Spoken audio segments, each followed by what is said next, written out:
psychedelicradio.nyc.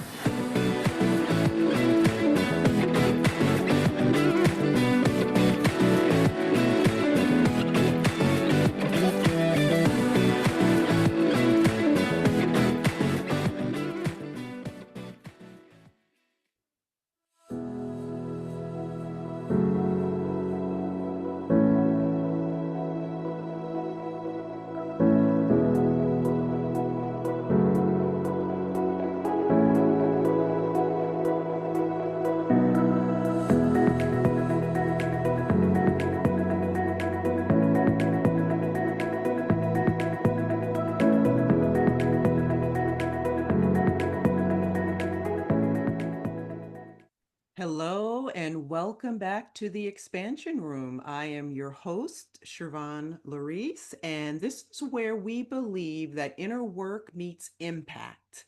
And today we are going to be talking a little bit about the edges of consciousness and the evolution of our species on this planet, basically.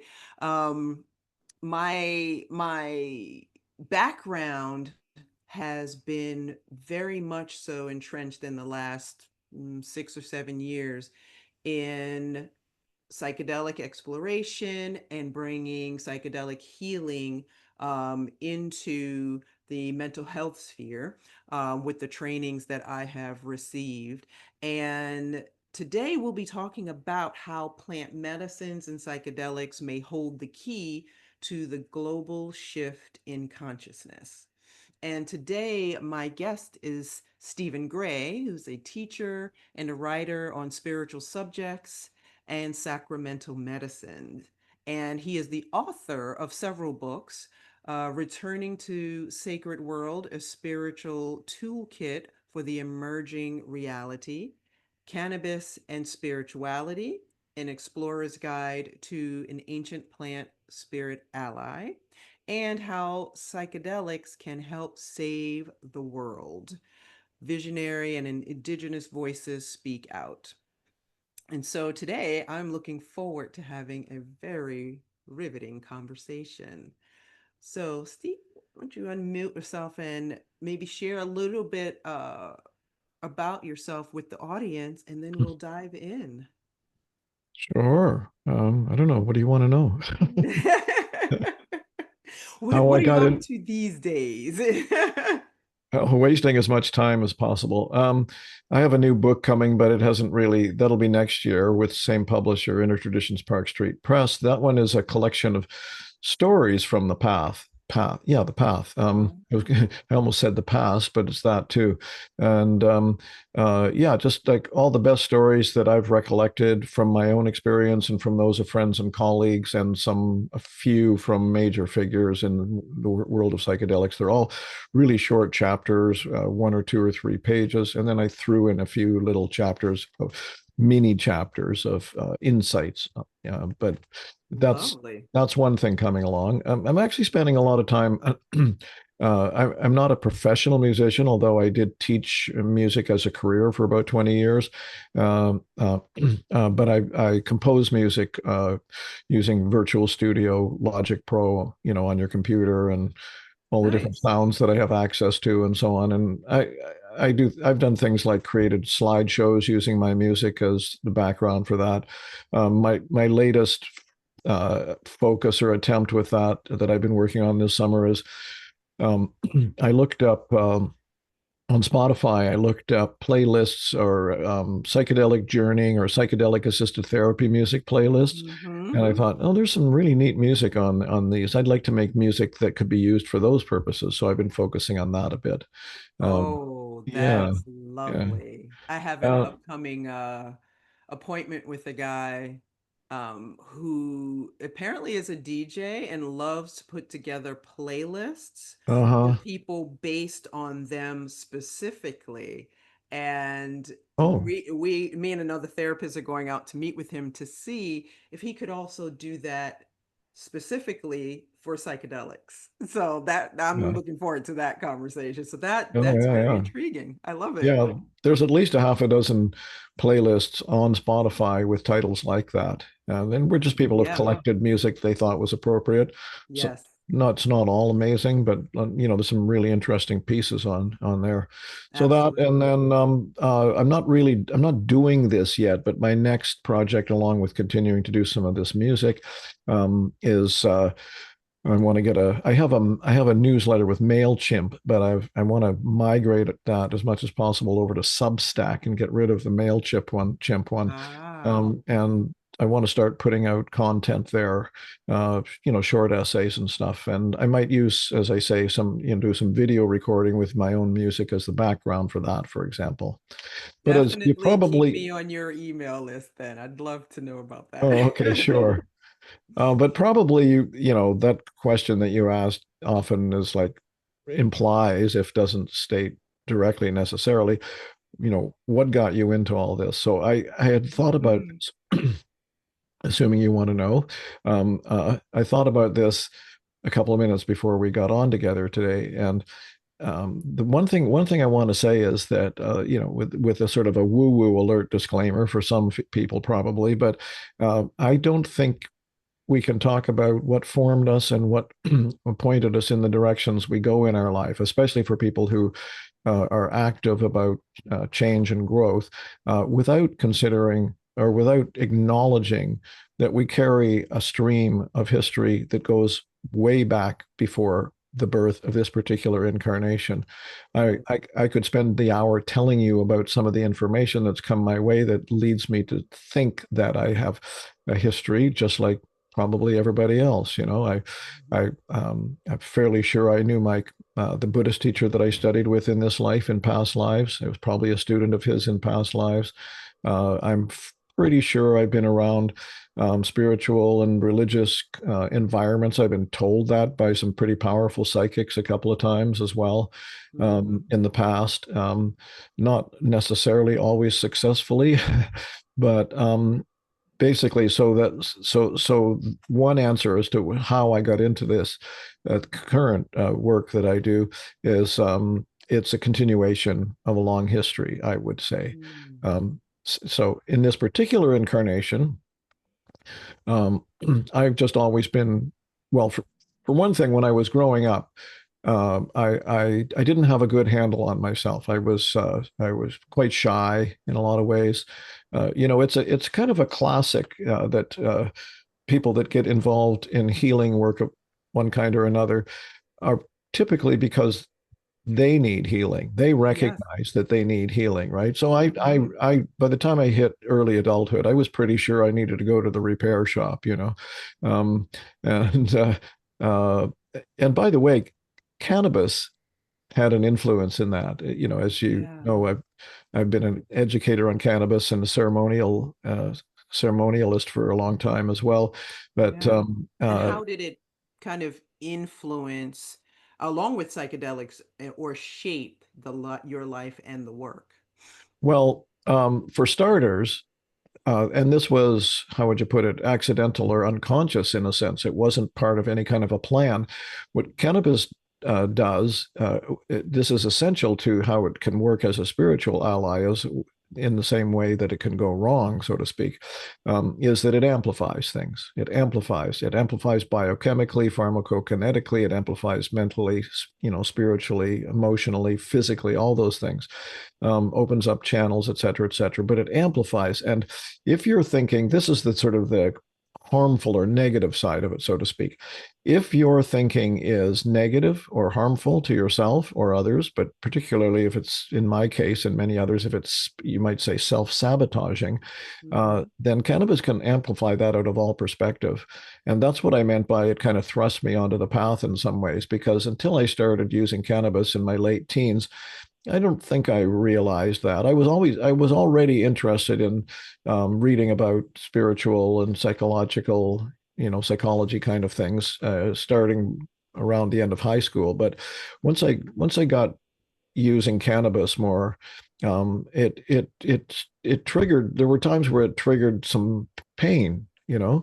So that's what I meant by it driving me onto the path in that sense. But also, the first time I ever tried cannabis, I recognized that there was a dimension of experience, even perceptual experience, that was obscured or hidden or unavailable to me, that cannabis brought out. Right, it brought out, just in that amplifying way, it brought out increased sensual sense perceptions in a variety of ways and different ways of thinking about or seeing and experiencing things as well. So that's what kind of got me going. But also I happened to come of age at a very ripe time in the culture in Western society, which this is not one of those my generation, above all uber alles or something ideas. It's just that there was a particular configuration of forces and circumstances which will probably never be repeated. For partly because, for one thing, uh, a whole bunch of people came back from World War II and started coupling like rabbits, right? And so that produced what is, in my mind, somewhat pejoratively referred to as the baby boomer generation. That was major, a huge uplift, or uptick in the number of people being born in the 10 years or so after World War II. Combine that with the fact that the generation of the people who were producing those kids had lived through, many of them, two world wars and at least one world war and a lengthy, serious economic depression. So they had a particular mindset that was influenced by that. And one of those things was, it was a kind of like very material time for a lot of people, like a very conservative, very conformist, button down.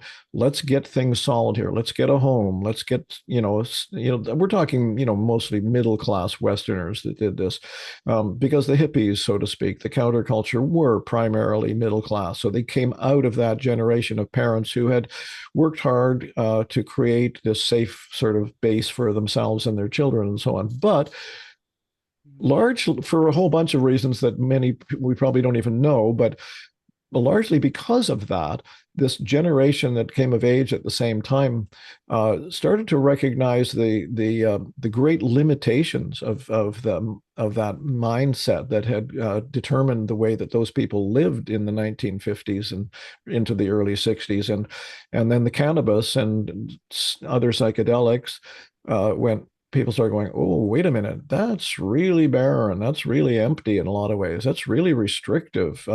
This is not good. This sort of ultra safe, conservative, conformist, materialist approach to life, and that, for probably no accidental reasons, dovetailed or synchronized chronologically with an explosion of interest in spirituality, especially that of Asia, but not solely. If you look at the top 40 charts of around 1970, you see blatantly spiritual themed songs like, number one hits or whatever. Put your hand in the hand of the man from Galilee, uh, Mm-hmm. musical plays like Hair or Godspell, Yeah. all that kind of, it was all over the place. And so that I was right in the middle of all that, influenced me deeply. I had a number of experiences with LSD, some of them quite enlightening. And then there was this idea, well, we may never get to the present at the rate I'm going here, but I'll try to keep it relatively short. This is not saying it to talk about myself, but to put a little context on where all this, on the cultural level, came from and went or has gone. So there was I don't know if you call it a meme or a kind of an idea floating around with my cohorts, as it were, at the time, which was something like, okay, so you've had some divinatory breakthrough or experience on LSD. That was the main psychedelic of the time. But now what are you going to do? You can't take LSD every weekend for the rest of your life. You have to find a way to make this real in the ongoing way. Today we call that integration. We That's didn't right. we didn't have that term back then. Mhm. So for a lot of people, including myself, it was find a spiritual tradition or practice of some kind. For me, it was Tibetan Buddhism, and I was Mm. very involved with that for 25 years or so. Okay. Eventually started to fall away as I started to see some serious cracks in in some of the ways that things were being done in that organization, and so on and so on. And that dovetailed with my discovery of Terence McKenna, who I credit with turning me back onto the path of psychedelics as spiritual allies. Because that's what he was talking about in the late 80s and early 90s, was he was saying, hey, folks, there are ancient traditions here of people who have used these substances not recreationally, not for Friday night partying, not for sensation or colorful pictures, but for healing, for spiritual awakening. And they're quite powerful, and they produce amazing possibilities. And so I got re-interested in all that around that time. And I'll give you the very short version. One thing led to another. I started working with psychedelics again. One thing that led me to was a Native American church with the peyote prayer ceremonies, and I had about 10 years of very active participation with them. That was amazing. I would like to say for people that, excuse me, that I've been around a lot of ritual containers with and not with medicines, in particular, like the Tibetan Buddhists. I mean, I grew up in the Christian church too. I've been around all kinds of ritual containers, you might say. And in my experience, the container created in those Native American church all night peyote prayer ceremonies is unparalleled. So essentially impeccable. You know, the roadman who ran a lot of those meetings, who I call Canucas, it's part of his name, that's not his full name, um, uh, once said, in response to somebody who thought there was a bit of a dark energy had come to visit her during the night, he said, well, you know, we don't have that here because we keep the space protected, we keep it clean.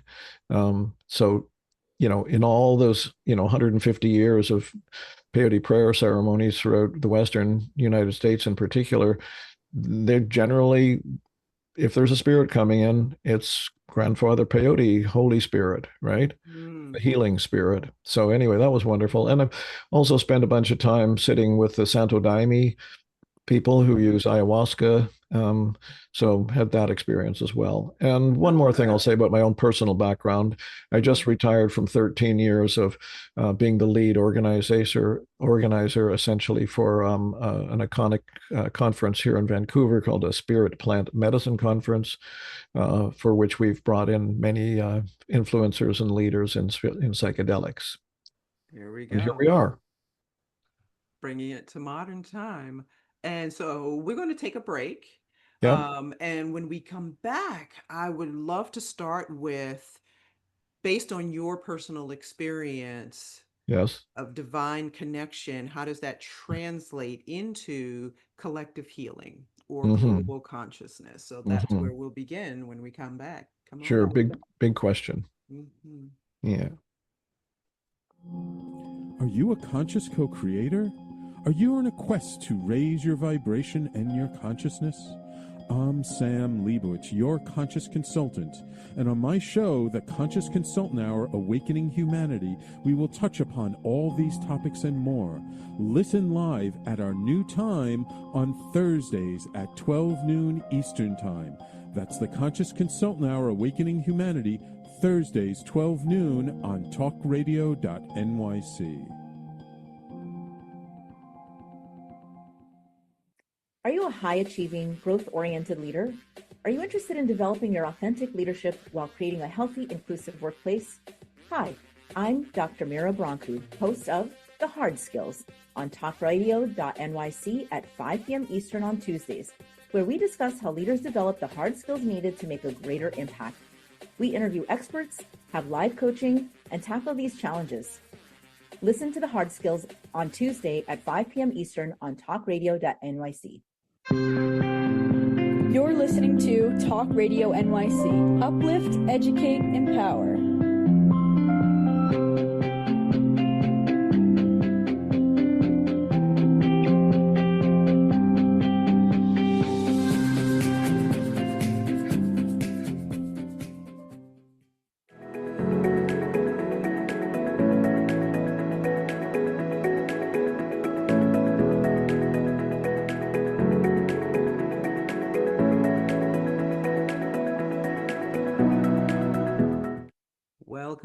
to the expansion room, where today we are talking about the role of plant medicine in humanity's return to the sacred. And my guest today is Stephen Gray. And we broke right at the point of thinking about how his personal experience of oneness or divine connection translates into collective healing for our planet or global consciousness as it's rising now. And so I'll leave the floor to you, Steve. How would you think about that as a larger collective issue?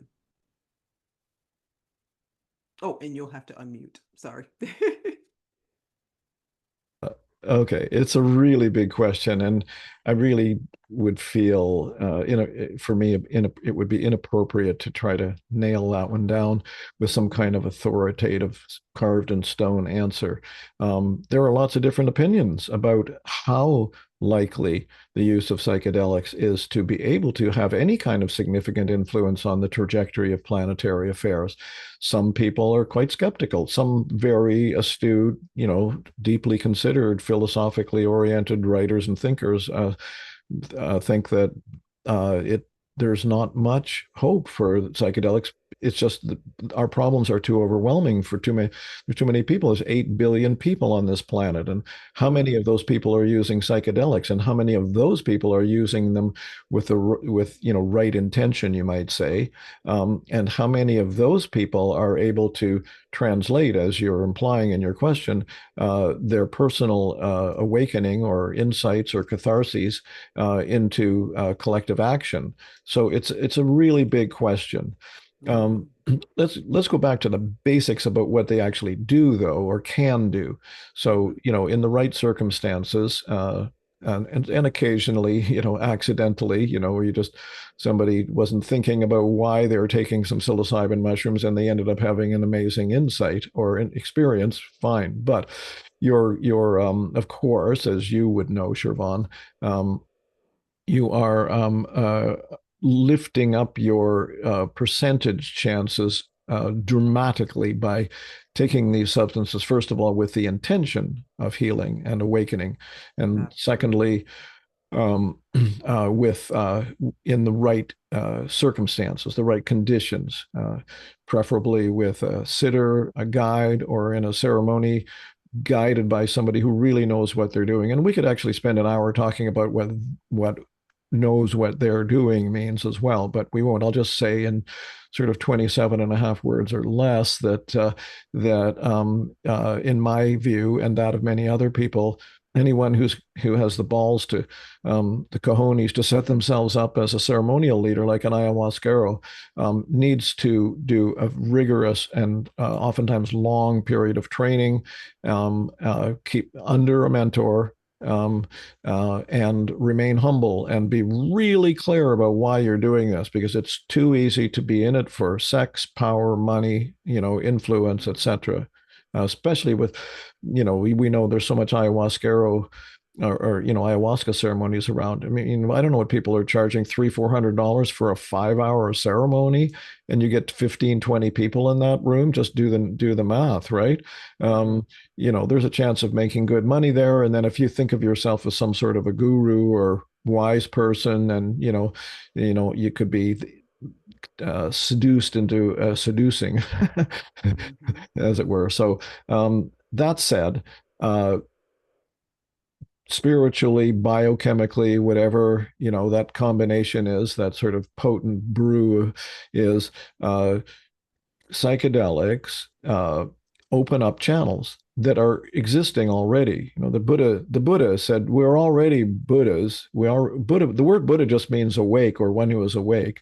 And basically the core Buddhist teaching is we're all that already. It's just that we've covered it over with layers and layers of thought and concept and belief and confusion. But underneath all that is the pure light of our true nature. So because we're physical meat bodies, chemical beings, we do a lot of that by the chemicals that move through our brains. in particular, right? What psychedelics do is they muck with the mix, and they open up some of those channels that have been shut down or lain dormant. And so you can go astray with that, of course, but you know, in the best circumstances, they open one up potentially to reality. You know, first of all, the way I often think of psychedelics is having two sort of overlapping or interwoven functions. One is that they can open up the channels to see your own personal history clearly. So oftentimes people will recognize traumas from their past that need to be addressed. That's the more on the personal psychology kind of level. And the other side of that is they can open you up to what's beyond that. That's what I would call the unconditioned reality. That's sort of a Buddhist term as well. They can show you that ultimately they can show you that there's that love steers the stars, I think they said in that Hair musical that I referred to. I think the song was called "The Dawning of the Age of Aquarius." Yeah. That love will steer the stars, and I think love does steer the stars. Whatever you think of as God or the Holy Spirit or the Creator, we don't really know what that is, and it's not really possible to know that, I don't think, while you're in human form exactly. But you can ultimately, you can recognize the fruits of the Lord's labor, you might say. In other words, I'm not resting in a state of enlightenment or anything like it, but I've been there, I would say. I've had experiences such as in the Native American church, peyote prayer ceremonies, where time stopped, everything went completely still, and the space just felt, one of my favorite phrases of all time. I don't even know if anything Jesus said got accurately translated through all the many centuries and languages and gatekeepers, but he supposedly said, referred to the peace that passes all understanding. Mm-hmm. Well, whoever said that, you couldn't make that up. You can't just say, "Oh yeah, there's this thing called the peace that passes all understanding," right? Right. It's real. It's our ultimate possibility. It's our ultimate potential. Our ultimate destiny is to be able to rest in the nature. My Buddhist teacher called it rest in the nature of alaya, like the true state, right? Mm-hmm. Rest there. So I've had several, always with psychedelics, actually. I've had several experiences that were brief. But when you're there, you go, "Oh, yeah, there's no discussing this. This quote passes all understanding." Yeah. You can't explain it, you can't justify it, you can just go, yes. The Buddha, another one, you have no idea what he actually said, but there's a story about the Buddha himself, was that when he after he realized, they say, you could say achieved enlightenment, I would say landed on enlightenment. Somebody said, "How do you know you're enlightened?" And the story, or apocryphal as it may be, was that he then reached out and put his palm down on the earth beside him and said, "This earth is my solid witness." In other words, it's just what's real. Okay, so the psychedelics ultimately can open those kinds of channels. And the Buddhist term for enlightenment or awakened mind is bodhicitta. And bodhi means awake, and chitta means one who is traveling. Chitta means mind. So basically, what bodhicitta means, pardon me, that's bodhisattva. I'm getting mixed up here. Bodhi means awake. Chitta is mind, but mind, as defined in Sanskrit that way, is what we would call mind and heart mixed together. The mind, there's no such thing as a mind separate from the heart in that way, right? So bodhicitta is our ultimate nature, and I mention this because it requires, or it inevitably involves the heart. So my Buddhist teacher's term was awakened heart. That's enlightenment, awakened heart, right? So love does, as far as I can tell, although I'm not swimming in the deep waters all the time by any stretch. As far as I can tell, love does indeed steer the stars. But it's an intelligent love. It's intelligence. Terence McKenna talked about this a lot too. It's very common that people who have had these kind of experiences talk about how the ultimate source, if you will, of life altogether, the eternal beyond time and space source is something, words are so frail in comparison to actual truth, but, something like intelligent love, creative love. I like to think of the creators, and I think there are many, as artists and players. They play, and it's kind of like, I can imagine them sort of sitting around in their quote unquote room going, oh boy, what can we try now? you know oh, here's one, Right, right. Yeah. And so that would be an interesting way of thinking about how psychedelics and cannabis open us up to understanding that possibility. And maybe going back to the question, Right.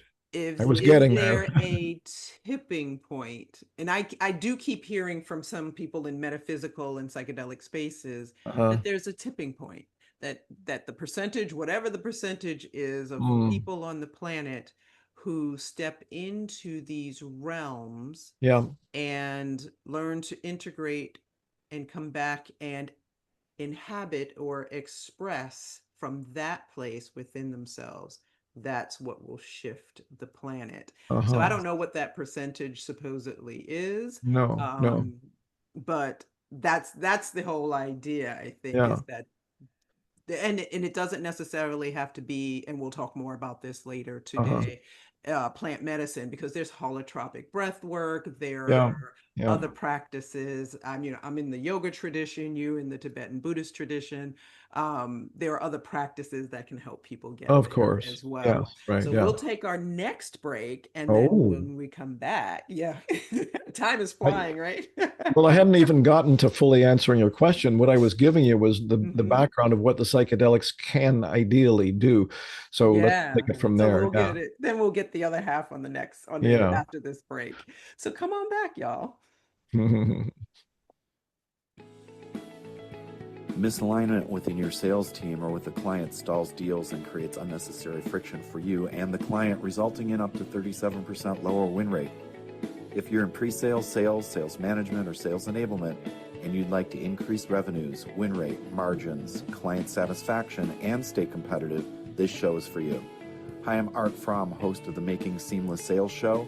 Please join me live Thursdays at 7 p.m. Eastern on talkradio.nyc. Have you ever wondered what truly lies beneath the calm? I'm Jacinta Yang. Join me every Wednesday at 1 p.m. Eastern Time on Talk Radio NYC as we explore healing, self-discovery, and space where science meets spirits to help you find peace in a busy world. Take a deep breath and tune in to Beneath the Calm, where every conversations guide you back to the calm within. You're listening to Talk Radio NYC at www.talkradio.nyc, now broadcasting 24 hours a day.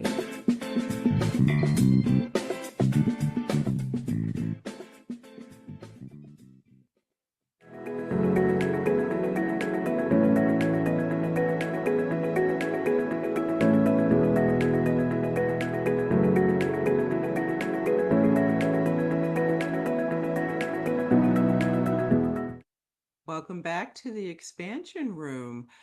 Steve, would you share with us a little bit more of your answer to that question? Oh, and you'll have to unmute yourself. Just taking a brief moment, and then we'll move into the rest of this segment. Yeah. Okay. So we have a bit of a problem. This is a huge topic that we're talking about. We could easily do a couple of hours like this, easily. So I'll try to narrow it down to what I hope might be some of the essential points here.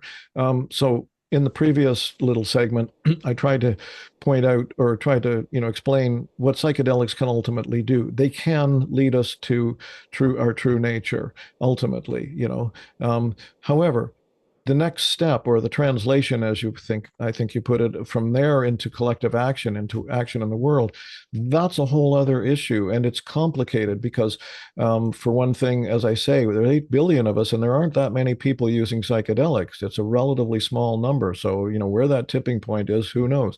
Secondly, how many of the people that are embracing psychedelics are making that step? And that's a question. And in fact, there's a study that indicates that depending on certain, variables, factors, psychedelics can actually make you more of what you already were in your way of being in the world. So if you are already an arrogant person, the insights that you gain, that seem to be quite powerful spiritual insights could potentially make you more arrogant, a lot less, right?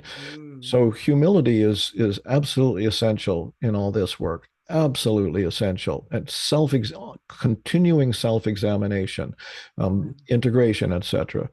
But also the recognition that it's just the starting point, I mean, I've been around this kind of stuff long enough. I was involved with the sort of encounter groups and healing groups of the 70s and so on. And, people would get obsessed endlessly with their quote case history, because there's always something, that you can unravel in yourself. My old Buddhist teacher once said, you'll never know all of it. You've got past lives. You've got a giant, library full of traumas from your past lives and so on. You'll never unravel all that stuff. So all you can do is just, be as present as possible. Do this, was it the famous psychologist William James said that, the unexamined life is not worth living. I mean, it's a bit of a harsh statement, but it's in some key sense, it's true, because otherwise you're just spinning your wheels. And from the Buddhist point of view, you're just going to come back the next time exactly where you left off this time, facing the same problems that you need to deal with. So if you don't deal with them now, you're just putting off the inevitable, and you may not have even the conditions next time around to be able to that you do now. If you have the money to go to all these healing retreats and therapists and all this kind of stuff, So, that's another aspect of that. When I say a limited number of people are using psychedelics, a lot of those people are the privileged. They're the people who can afford to do it in a relatively small portion of the planet. So that's one thing. However, that said, and I don't need to go on about this, ideally, of course, the clarity, the healing that one gains you would think, naturally spill out into compassionate action. Yeah. But I think people have to recognize that, because there seems to be commentary that I'm reading that it's not happening as much as it should. I get Daniel Pinchbeck's newsletter, and he's a really, really astute observer of culture from both the spiritual and political perspective. And he says he has a lot of really intelligent, wonderful, sort of acquaintances and friends that are just tuned out to the political world, essentially. They think, oh, well, there's nothing I can do, or, it's hopeless anyway, sort of idea. But those people should be, strapped to a chair and forced to read Thich Nhat Hanh, the Vietnamese Buddhist master, who said, that a spiritual life without action in the world is meaningless, right? So that's what has to happen, and we don't know what the potential is. What the bottom line is, this is the most important thing of all of this, is, and it's difficult to condense this down to a short précis, if you will. But I'll try for a couple of minutes here. There is essentially one story on this planet right now, as far as I can tell, and that is that, and this is where it gets potentially really complicated. I'm trying to keep it simple. For a whole bunch of reasons, we have reached a nexus point as a species on this planet. It's been visioned, I mean, by mystics and psychics and deep exploring psychedelic psychonauts. It's been, it's been imprinted all over the indigenous prophecies, which were also received in visions more often than not, all pointing at this particular time. And naysayers, eye rollers will say, "Oh yeah, every generation says this." No, no, no. This is in fact different, because we have never reached the carrying capacity of the planet, for one thing. 100 years ago, what did we have? Like 2 million people on the planet or something like that. We have reached essentially the carrying capacity of this planet.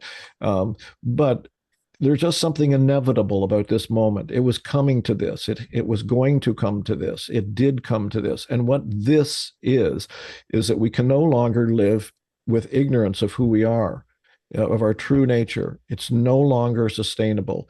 And so we're at an unprecedented moment in the history of human beings. Absolutely unprecedented. Yes, there have been, moments of great crises and novelty in the past, but not to this extent. This is the sort of the ultimate final one, you might say, almost what Terence McKenna called the end of history, the end of a certain kind of history.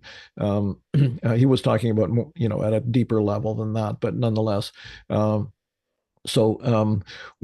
the story, we live based on stories. It's whatever story we hear that we believe is what determines the way we live, and so what needs to happen now is the real story, the best story, needs to be told in ways that people can understand. Referring to Terence again, McKenna, I think he borrowed this and rephrased it for modern days. But it was, if the truth can be told so as to be understood, it will be believed.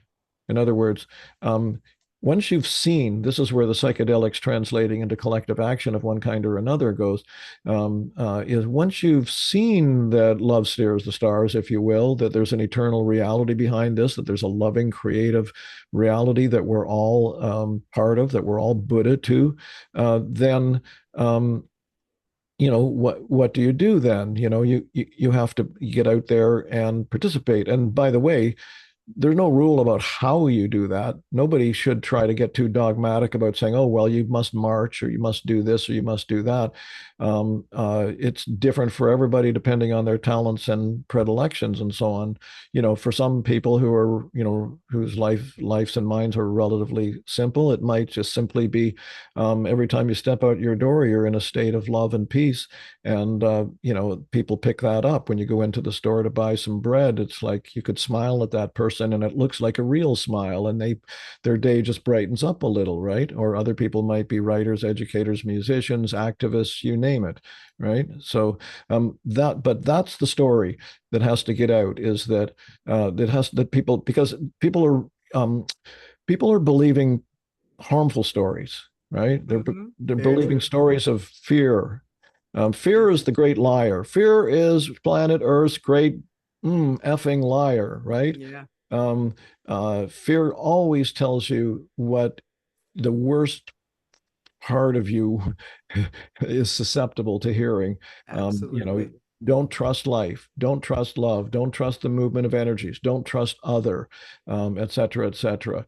Find sources to blame for your own inability to, land on Buddha nature, et cetera, et cetera. But there's another story, and it's the only story in a sense, right? It's the real story. It's the story that we are these awakened beings by nature, and we need to find that. Quite honestly, again, this is not just something I made up or an opinion that I've come up with on my own from a lot of the sources of wisdom that I draw upon. I would say I not fear. I believe that things are going to get worse before they get better. But that's all the more reason why we do need the real story, the believable story that makes sense, that there is a true nature, that humans are capable of arriving at it, achieving it, and manifesting it individually and collectively. So I think, ideally, we need to be thinking ahead, that we may see I mean, because this system has reached its comeuppance point, right? It's unraveling because it's unsustainable, because it's based on spiritual misunderstanding. It had to unravel at some point, and this seems to be the point, sometime in happening already now and developing over the next several decades. So, material life might look a lot more rugged, and that in the near future, and that might cause a lot more fear and confusion. But the more people can hear the story from people who have some sense that it's real and they're not just theorizing, the more likely it is that we'll be able to make that transition, that kind of tipping point that you were talking about can result in us arriving at one of the contributors to my book called A Mature Planetary Civilization. Yeah. You're probably at time for And your we are next at break. time for a break. Perfect timing for a break. And so Yeah. when we come back in our last segment, we'll talk about how to bring like the two worlds together, in the sense that those who are exploring with psychedelics and those who are not, but who are still on the path, how do we then collectively bring that waking up or that tipping point into being? So come on back. On Frank About Health, we're not just talking healthcare. We're managing disruption and innovation. Over the last 4 years, I've taken you from epilepsy and COVID to mental health, caregiving, and now the front lines of healthcare transformation. Stay tuned for a healthier future as we bring on the innovators, professionals, storytellers, and advocates who show you how to own your healthcare every Thursday at 5 p.m. Eastern Time on talkradio.nyc. Are you a purpose-driven individual looking for deeper healing, clarity, and growth? Welcome to the Expansion Room, a transformative space for purpose-driven individuals. I'm Shervon Laurice, host, licensed therapist, and coach. Join me every Wednesday at 5 p.m. Eastern Time on talkradio.nyc. You're listening to Talk Radio NYC at www.talkradio.nyc. Now broadcasting 24 hours a day.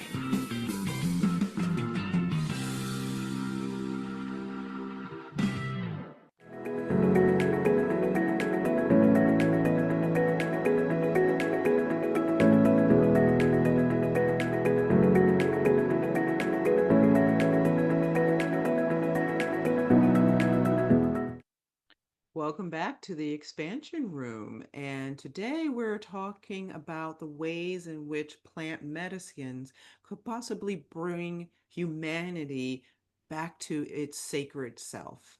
And the question that pops up for me right now, Steve, is that that question around, for those who are not in psychedelic spaces, but they are in sacred spaces, right? They are people who are people of prayer, who are doing conscious service, who engage in going inward through meditation and all the other sacred practices, which I also include mental health in that, because doing the work, the shadow work, doing the mental wellness deep dives, as some people like to call it, can also help you to get to the other side. For some people, it might take longer, but those are the ways people can tap into sacred space within themselves to then hopefully integrate that experience out into the world. And so how can the two parts come together, psychedelic spaces as well as non-psychedelic spaces, to bring about the collective waking up, right? Well, I'm probably no more of an authority on that than a few million other people around, including some of the people watching and listening to this right now. So I'll just kind of free range ramble here for a minute. First of all, we have been talking about that in this conversation. It's like the walking the bridge across from your own healing work to collective action. Yeah, again, I don't know how that happens with any particular individual, but obviously, when successful healing work, however it's done, is bringing us closer to what you just called our sacred nature, our true nature. And what that true nature is, as far as I can tell, is one of inner peace and love and compassion. It's really straightforward. It's really simple. It's sort of like woo-woo dependent almost. um, but it's true, um, and um, and that in itself should be enough guidance, I would think, or enough impetus to participate. I mean, we have to see ourselves, even if we're kind of like for a temporarily faking it to make it, as connected. I mean, this is the other sort of great open secret, in a sense, is that, that the masters have been telling us for a long time, is we are one, so to speak. Uh, we are intimately interwoven into everything. Everything is interdependent on this planet. And this is, I noticed in one of your questions, which we may, that you would put in on paper, but we may not get to, is, where Indigenous wisdom comes into this. Well, not to overgeneralize or romanticize Indigenous wisdom, because Indigenous communities all over the world have been just about everything from, embodying great wisdom to, violent cultures, et cetera, et cetera. However, there does seem to be a somewhat common thread amongst many Indigenous people, certainly, Native Americans and Native Canadians that I'm aware of. And I have met a lot of these people and studied and read a lot of this stuff as well, that is earth connected in a way that the modern Western culture is not particularly. And that's also a huge topic, because it involves our history and the kind of conditioning that's been laid upon us to see ourselves as a separate and above from dead nature, right? This was Rousseau, or I forget who it was, one of these French philosophers that posited that nature is dead. There's nothing alive. This is the great sort of uncovering that has to happen, or one of the great uncoverings, is to recognize that there's absolutely immense intelligence in everything, even rocks. Native American medicine people have communicated with rocks, believe it or not. Certainly plant human communication is extensive. Animal human connection or communication is extensive. This is one thing the psychedelics can do, is they can open up these channels, but it's not, in terms of the kind of question you were leading this into, is that it doesn't have to be the psychedelics. They just happen to be, because of their biochemical function, at the very least, the most powerful and dramatic, openers of the door, as it were, right. Gateways to opening. But and everyone's coming from a different place too. Like when I talk about all these past lives that we've had lots of people come into this life ready to hit the road running, as it were. So they don't necessarily have to do psychedelics to be able to to be of service. I come back to this notion that self-examination, not narcissistic and self-analyzing self-examination, but honest observation of oneself, is essential. And if you know that you're already fairly peaceful, that you're happy, more or less, and that you're connected to your heart, then maybe that's all you need to know, and then find out what your way of being in the world is. One of my favorite terms is following the golden thread. Following the golden thread essentially means the golden thread is the natural way of that energy moves. You would even say the love energy moves in the world, but creative energy, or just energy, period, moves. And we have the potential of aligning ourselves with that. And so it transcends our ego agenda, if you will. and it involves intuition. That's also a huge topic. That's one of the other sort of top 5 great open secret things is intuition as an innate capability has largely been buried in Western culture, and it's key. Its development is key to our future, but following your own inborn, not opinions, but actual intelligence, sort of unconditional intelligence, is how to proceed, as far as I can tell. So we ultimately know we have the antenna or antennae to know. Does this feel? Is this the golden thread? Am I feeling this way? Am I feeling my way in here? I'll just briefly say that. There was a book about 20 years or so ago called The Celestine Prophecy. It wasn't highly regarded by people who thought highly of good writing, but it had some interesting ideas. And one of them was this guy's it was a sort of a metaphorical journey, but he had to like find 10 clues that would lead him to where he was going, which you could say metaphorically was enlightenment. The very last one was, you're going to come to he's up in the mountains now. There's nobody around. It's just nature. He says, you're walking along this kind of like dirt road or whatever, and you're going to come to a fork in the road. And one of these ways is going to take you to your destination, and one of them is not. And the only way you're going to know is one side is going to light up a little bit more. It's going to be very subtle. It's like it'd be a little brighter. These are the subtle clues that we have essentially allowed to go dormant in this culture, most of us. But that might be the best I could say in a short little summation to your question, is how we, no matter whether it's psychedelics or whatever it is, how people act is just trust your own intelligence, trust yourself, pay attention, stay humble, stay open-hearted as much as possible, and find out what your way is, and trust that you can be guided into doing the work that you are capable of and need to do and want to do. Beautifully said. And that woven into that, I hear integration, embodiment, right? Mm-hmm. Yeah. Self-expression out in the world. You'll know what to do. Yeah. Yeah. And by the way, we haven't even talked about cannabis, and it looks like we're not going to be able to today. But several of the contributors to my cannabis book have said the same thing. They see cannabis as a potential sacrament of peace for the planet, Yeah. because when it's used wisely and effectively, and that's a big question in itself, it can calm us down, settle us down into the moment, and deepen our connection to the moment, and help us be present in those ways. Yeah, absolutely. Absolutely.